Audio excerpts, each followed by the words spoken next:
My dear students of class 9A and 9B, today's topic, lesson number 8, the Delhi Sultan. As per the following points, I am going to teach you architecture during the Sultanate period. During the Sultanate period, in medieval age, the sultans of the Delhi Sultanate followed a mixed culture, the culture of the Hindus and the culture of the Muslims. The Turks came to India with their own culture. As a result of it, while constructing a number of mosques, number of beautiful palaces, number of minarets, number of forts, they introduced their own style of architecture, which they had brought from their own country. This style, the system of architecture was minaret, tomb. This kind of things was introduced only because of the Muslims, saints and Muslims, Maulvis, who recited Quran. And while reciting Quran before, they washed their hands. That's why water reservoir also they constructed in order to allow them to use the water for washing their hands before they say the prayer of Quran. The system by which the Muslim sultans of the Delhi Sultanate became famous was appointing of a number of Hindu workers while constructing mosques, palaces, minarets, forts. They not only appointed Muslim workers, Muslim masons, but also Hindu. As a result of it, there came a mixed culture in the works and in the architecture, in the construction, in art. There are different types of culture. That culture was known as Indo-Islamic culture was formed.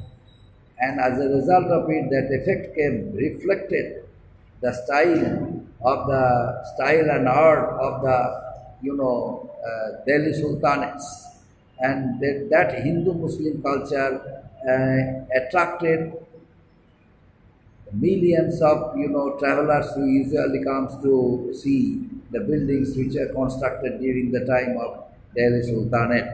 So, besides, another important thing that is, Hindu temples also were constructed during that time. There was a system of Garbhagriha. They also made such an arrangement while constructing mosques. Mosque had a certain structure within their leotas. They always have a minar, and there was a system, muezzin, the faithful prayers, those who were faithful to prayers, only allowed them to recite or to say that their prayer. Mosques called mihrab, and these are the things for the imam, so that the imams could could say their prayer properly. And apart from this, my dear students, the concept of landscape gardens also was introduced by the medieval rulers.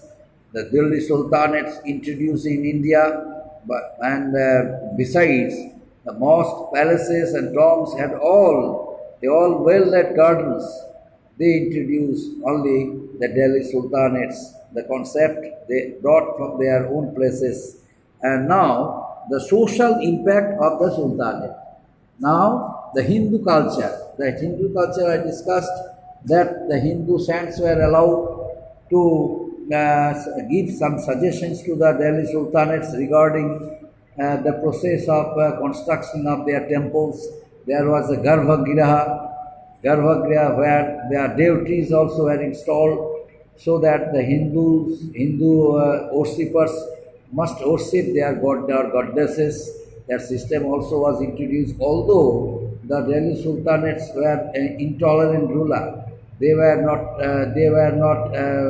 tolerant ruler.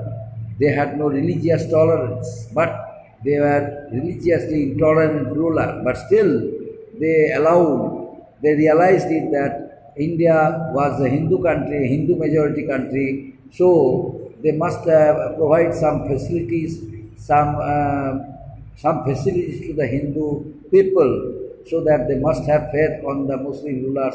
Without the cooperation of the Hindus, they would be unable to rule India.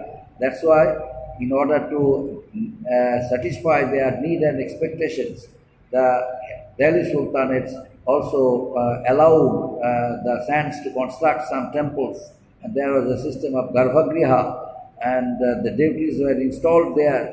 The worshippers would come and worship their deities, their god and goddesses. The concept of landscape gardens also by that way came, and they constructed a number of gardens, beautiful gardens in front of minarets, in front of mosques, in front of palaces, tombs. Everywhere there was a system of making gardens, that laid out gardens with many ornamental fountains. By that way, the Delhi Sultanate, the sultans of the Delhi Sultanate, they became famous. And now next one, social impact of the Sultanate.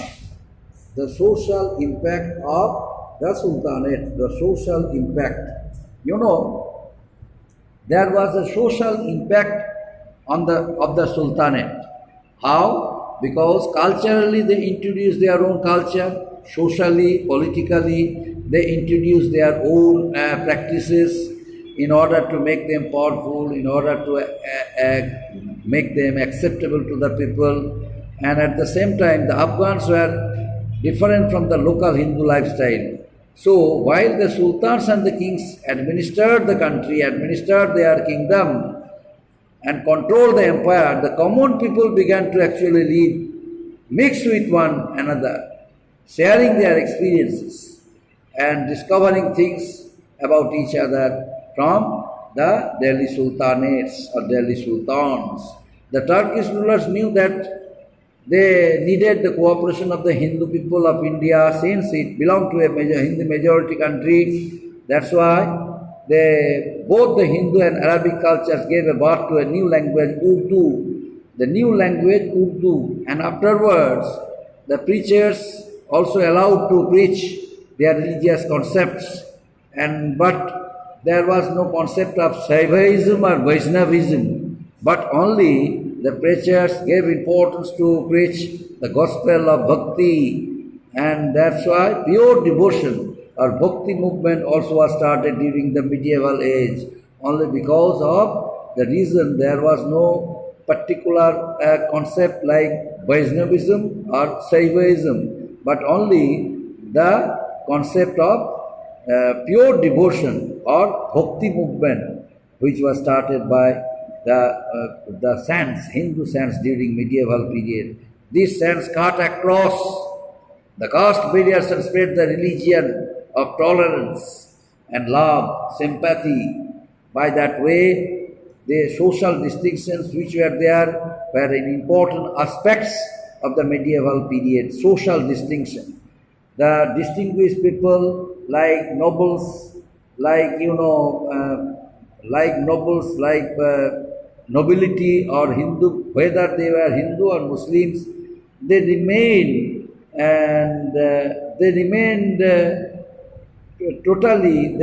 different. They maintained a different lifestyle. They were well equipped with manners and etiquettes, but the common people, those who were lagging behind, they had no etiquette, they had no manners, but still they learned it from the nobles.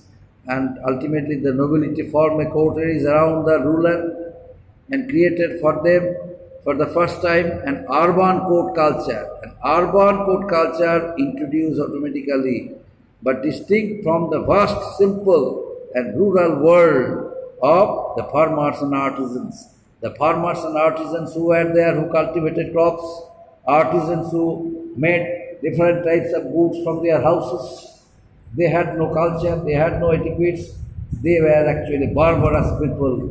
They remained busy in producing their goods in order to earn money and meet their expenses. That's why they had no culture, they had no time to to learn something from others. They only knew as to how they would produce their things, how would they would make their things, which would be accepted to others, and which would have acceptability in the market, so that they must sell it, they must sold it in high price and would gain a profit from there.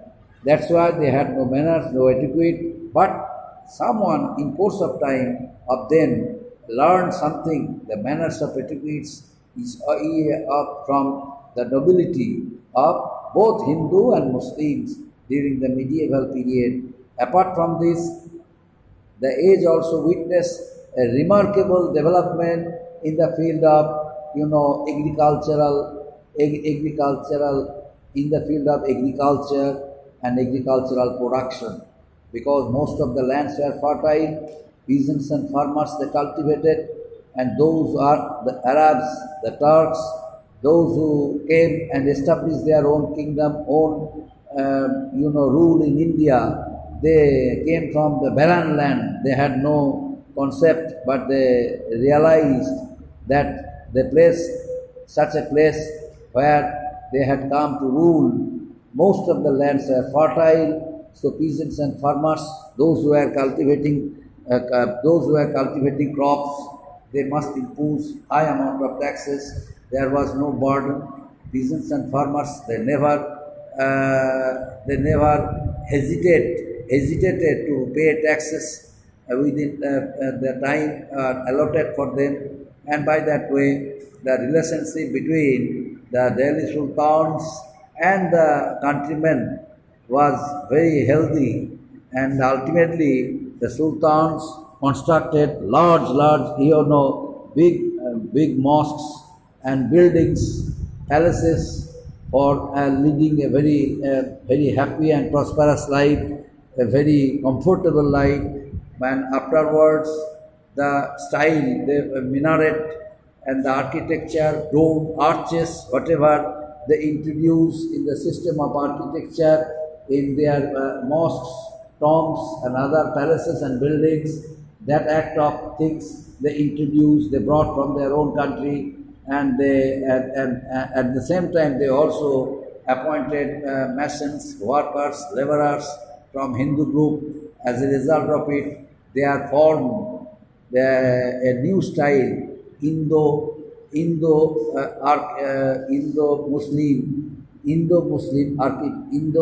concept of architecture, mixed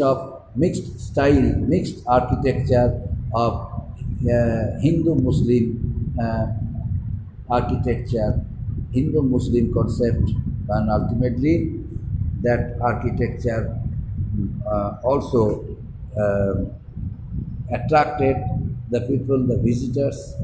They realized that it was done by the Muslim rulers, the rulers of the Delhi Sultanate, but still it had great historic importance because all these things were constructed during their period. It had historical importance and great value for architectural development during their age, because of the system introduced by them where arches, minarets, arches, domes like that. And afterwards, the age of the Delhi Sultanate became very much prominent, very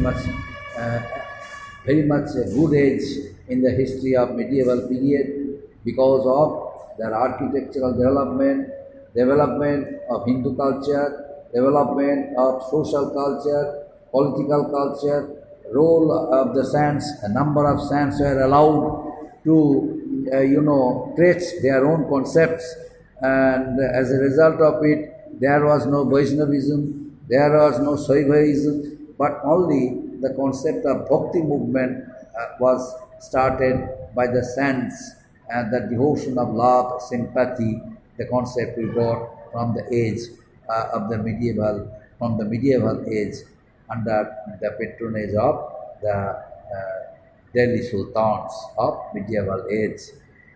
And apart from this, another point that is very important, that should be discussed, that is the social distinction.